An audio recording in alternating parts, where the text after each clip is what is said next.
BJP National President Nitin Nabin says new organizational team could be announced in the few next hours. And sources have stated the new team will comprise mostly fresh faces with senior leaders also retained. The focus is expected to be on inducting next generation leaders with significant representation for youth and women.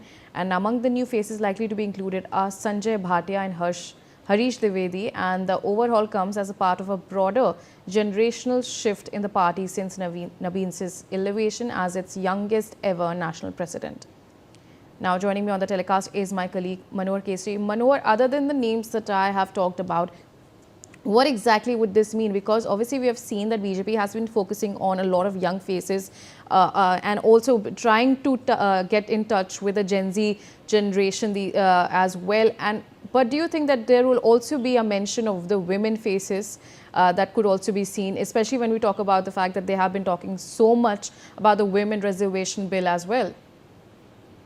Right आज नितिन नवीन की नई team का ऐलान हो सकता है। कभी भी पार्टी की ओर से नई टीम में नए नामों की घोषणा की जा सकती है। सबसे बड़ी बात है कि 2029 में आम चुनाव होना है। उसके पहले 2027 में उत्तर प्रदेश, पंजाब, गुजरात, उत्तराखंड, गोवा, मणिपुर, इन सारे राज्यों में 2027 में चुनाव है। इस मद्देनजर इस लिस्ट में उसकी झलक देखने को मिल सकती है। कई नए चेहरे, खासकर से युवा चेहरे इस टीम में शामिल हो सकते हैं। हालांकि कुछ वरिष्ठ चेहरे भी रहेंगे।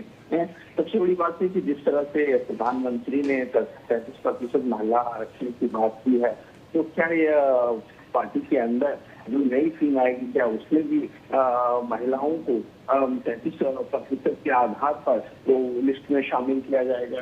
ये सारी चीजें जो है सो लिस्ट आने के बाद पता चलेगी। लेकिन ये ध्यान में रखा जा रहा है कि 2029 का जो आम चुनाव है उस आधार पर जो है सो पार्टी की नई टीम का गठन किया जाए और उसकी लिस्ट आ जा सकती है। ये मनोहर, एक और सवाल आपके लिए कि इसमें ऐसी कोई और रिपोर्ट्स आ रही हैं कि धर्मेंद्र प्रधान को मिनिस्ट्री कोई मिलेगी या नहीं मिलेगी?